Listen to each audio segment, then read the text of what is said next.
तो hello everyone, अपने नई वीडियो के साथ हम फिर से प्रस्तुत हैं आपके सामने। आज हम देखने वाले हैं client server architecture.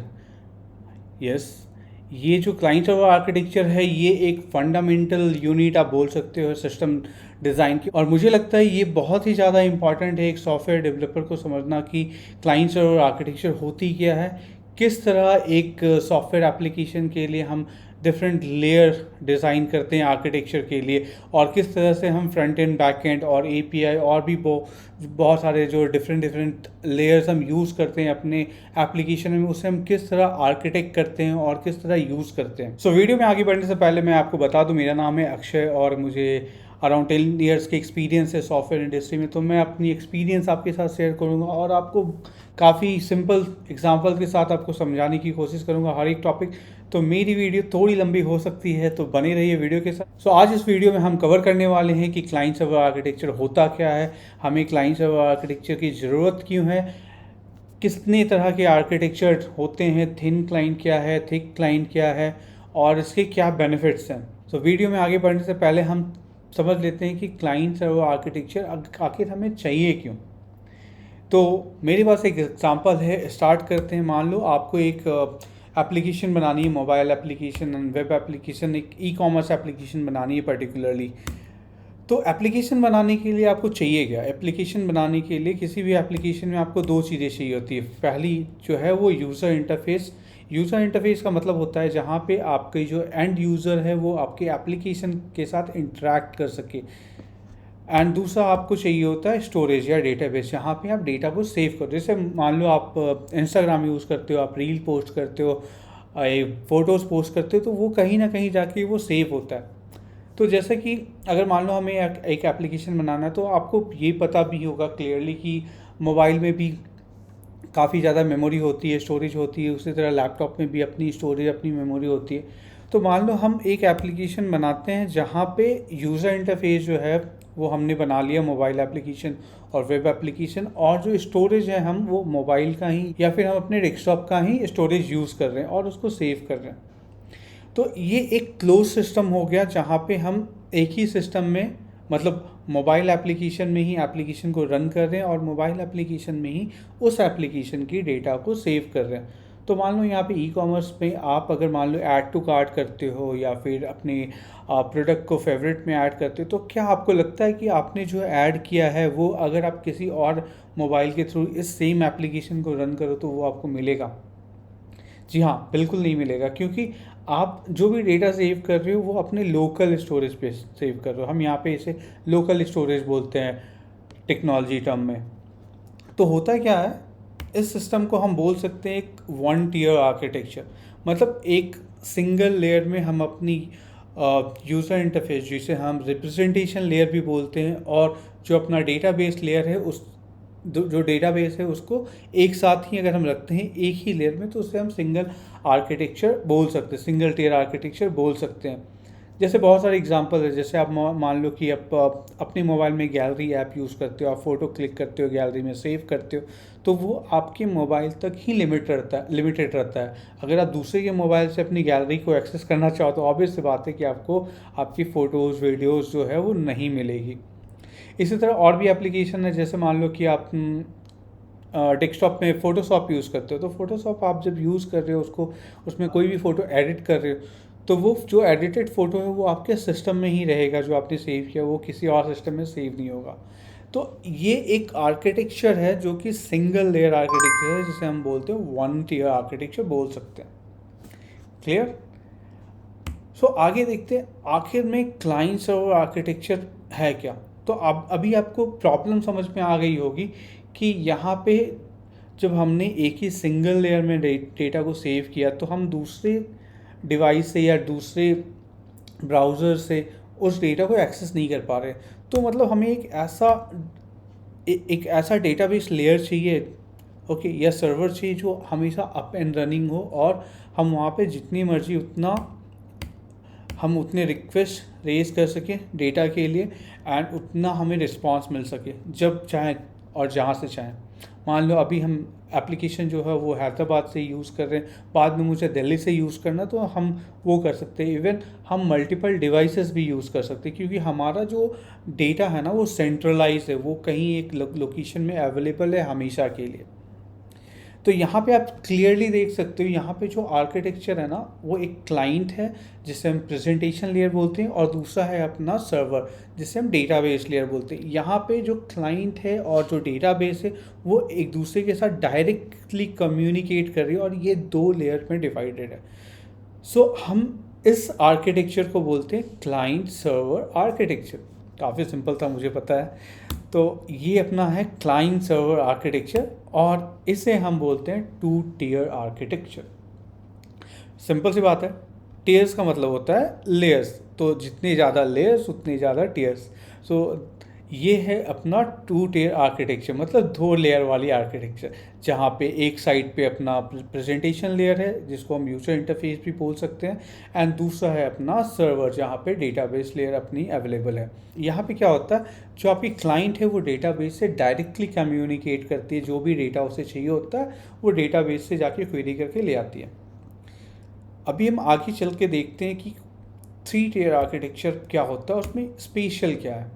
So three tier architecture में बेसिकली क्या होता है, जो आपकी क्लाइंट लेयर जो प्रेजेंटेशन लेयर है वो तो है, साथ साथ आपकी जो डेटाबेस की लेयर है जिससे हम सर्वर कहते हैं वो भी है, बस आपके पास एक एक्स्ट्रा लेयर आपके पास आ जाती है जिसे हम एप्लीकेशन लेयर या फिर लॉजिकल लेयर बोलते हैं, जिसे हम इन जनरल रिप्रेजेंट करते हैं एपीआई से। मतलब ये एक ऐसा आपका लेयर होता है ना जो आपके एक मिडल वेयर का काम करता है आपके सर्वर और क्लाइंट के बीच में।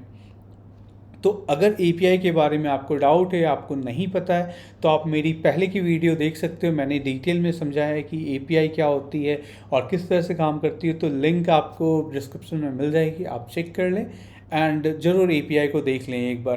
तो फिर से चलते हैं अपने वीडियो पे। तो एप्लीकेशन लेयर और लॉजिकल लेयर का मतलब क्या है। मान लो आपको ऐसी डेटा चाहिए, ओके, मान लो आपको अपने क्लाइंट की साइड में एक मान लो ग्राफ दिखाना है, और वो ग्राफ जो है वो मल्टीपल डेटा सेट से मिलके बन रहा है। ओके, तो ऐसे कंडीशन में क्या होता है ना कि इतने सारे कंप्यूटेशन करना क्लाइंट के साइड में थोड़ा सा एक्सपेंसिव हो जाता है, जो कि आपके एप्लीकेशन को भी स्लो कर सकता है। तो ऐसे केस में हम क्या करते हैं ना कि ये सारे कैलकुलेशन जो है ना वो हम लॉजिकल लेयर में कर लेते हैं। इसके और भी डिफरेंट डिफरेंट एग्जांपल्स हो सकते हैं, जैसे हम अपने जो डेटाबेस हैं उसको हम बहुत ज़्यादा सिक्योर कर सकते हैं, हम ऑथेंटिकेशन एक लेवल प्रोवाइड कर सकते हैं एपीआई पे। तो एपीआई ये चेक कर लेगा कि ये जो यूज़र अपने पास जो क्वेरी कर रहे हैं डेटा के लिए वो एक ऑथराइज यूज़र है या नहीं, और भी बहुत सारी यूज़ केसेस है। सो ये रहा हमारा थ्री टियर आर्किटेक्चर, मतलब ऐसी आर्किटेक्चर जो 3 लेयरों में डिवाइडेड है। एज सिंपल, आई थिंक ये काफ़ी क्लियर है। कोई भी डाउट हो आप कमेंट करें, कमेंट, मैं बस आपसे रिक्वेस्ट करता हूँ कि आप कमेंट करें, मैं आपके सारे सवालों का जवाब देने के लिए रेडी हूँ। सो अब बात आती है एन टियर आर्किटेक्चर। अभी तक आपको समझ में आ गया होगा, तो जैसे 2 से 3 टियर हुआ मतलब 3 लेयर हो गए, एन टियर मतलब मल्टीपल्स लेयर आ जाएंगे।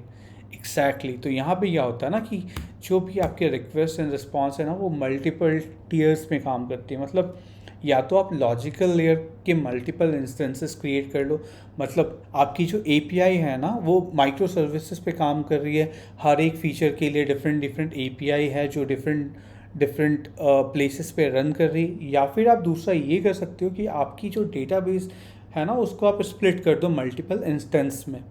तो इस तरह की जो आर्किटेक्चर होती है ना माइक्रो सर्विस आर्किटेक्चर, जहाँ पे डिस्ट्रीब्यूटेड एपीआई लेवल हो या फिर डिस्ट्रीब्यूटेड डेटाबेस लेयर हो, इस आर्किटेक्चर को हम बोलते हैं एन टियर आर्किटेक्चर। सिंपल। अभी जैसे हमने स्टार्टिंग में बात की थी कि हम आगे जाके जानेंगे कि थिन क्लाइंट क्या होती है या थिक क्लाइंट क्या होती है। सो पहले हम बात करते हैं थिक क्लाइंट की। तो थिक क्लाइंट में क्या होता है कि मान लो आपको, जैसे मैंने अभी पहले बताया एग्जांपल में, मान लो आपको एक ग्राफ दिखाना है क्लाइंट की साइड से, और आप जो भी डेटा मंगा रहे हो अपने सर्वर से, अपने डेटाबेस से, वो सारा कंप्यूटेशन अगर मान लो आप क्लाइंट की साइड पे करते हो, तो जब सारा कंप्यूटेशन आपके क्लाइंट के साइड में होता है तो उसे हम बोलते हैं थिक क्लाइंट। और इसकी जगह पे अगर आपकी सारी जो कंप्यूटेशन है, कैलकुलेशन है, वो अगर सर्वर के साइड या फिर एपीआई के साइड हो तो उसे हम बोलते हैं थिन क्लाइंट।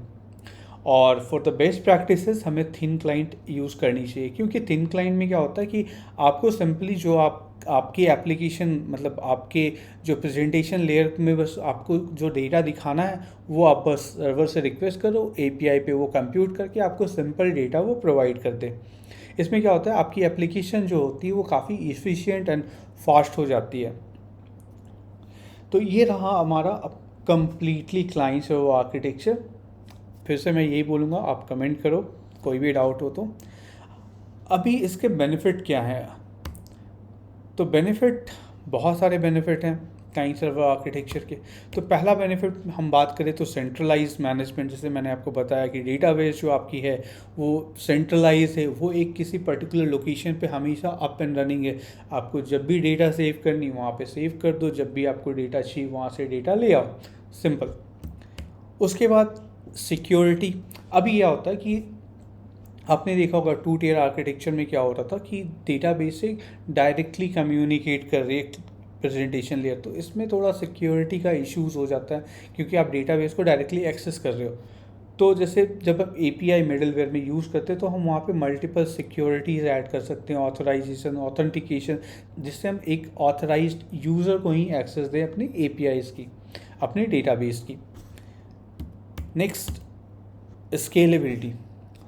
जाहिर सी बात है कि आपके जो सारे लेयर्स हैं वो सेपरेट है। आपका प्रेजेंटेशन लेयर अलग है, आपकी एपीआई लेयर अलग है, आपकी डेटाबेस लेयर अलग है। तो आप इसको स्केल कर सकते हो बिना किसी दूसरे को अफेक्ट किए हुए। मान लो आपको मोबाइल एप्लीकेशन में कोई फीचर ऐड करना है, आप आराम से मोबाइल एप्लीकेशन में एक फ़ीचर ऐड कर सकते हो, या फिर आप एपीआई ऐड कर सकते हो, या फिर आप डेटाबेस के मल्टीपल इंस्टेंस क्रिएट कर सकते हो। तो ये काफ़ी स्केलेबल होता है। फोर्थ है एफिशिएंट। ऑब्वियस सी बात है, ये सारी इंडिपेंडेंट काम कर रहे हैं तो एफिशिएंट भी। अगर मान लो आपकी डेटाबेस की मल्टीपल इंस्टेंसेस है और अगर मान लो एक डेटाबेस डाउन हो जाता है तो बाकी सारे जो डेटाबेस हैं उसको वो सपोर्ट कर लेती और आपके यूज़र को बिल्कुल भी पता नहीं चलता कि आपकी जो सर्वर है वो डाउन है या फिर वो स्लो चल रही है या कुछ भी। फिफ्थ जो है वो ईज़ ऑफ मेंटेनेंस। ऑब्वियस सी बात है, जैसे मैंने पहले भी बताया कि ये सारे इंडिपेंडेंट हैं तो इनको मेंटेन करना काफ़ी इजी हो जाता है, क्योंकि आपको अगर डेटाबेस में कुछ चेंजेस करनी है आप डायरेक्टली डेटाबेस के लेयर पे जाओगे और वहाँ पे जाके आप चेंज कर लोगे। सेम विद प्रेजेंटेशन लेयर, जो भी आपको चेंज करने हैं आप प्रेजेंटेशन लेयर में जाके चेंज कर लो आप। तो ये सारे बेनिफिट्स हैं क्लाइंट सर्वर आर्किटेक्चर के। तो क्लाइंट सर्वर आर्किटेक्चर मैंने जैसे पहले भी आपको बताया कि ये एक फंडामेंटल यूनिट है आपके सिस्टम डिज़ाइन की। तो इसे समझना बहुत इंपॉर्टेंट है अगर आपको डिटेल में समझना है कि सिस्टम डिज़ाइन क्या होती है और एक एप्लीकेशन आर्किटेक्चर काम कैसे करती है। और ये आपके लिए इसलिए बेनिफिशियल है क्योंकि इससे आपको पता चलता है कि आप किस तरह से एक सिस्टम को, एक आर्किटेक्चर को स्केल कर सकते हो, आपकी एप्लीकेशन की एफिशिएंसी आप कैसे इम्प्रूव कर सकते हो या फिर इंक्रीज़ कर सकते हो।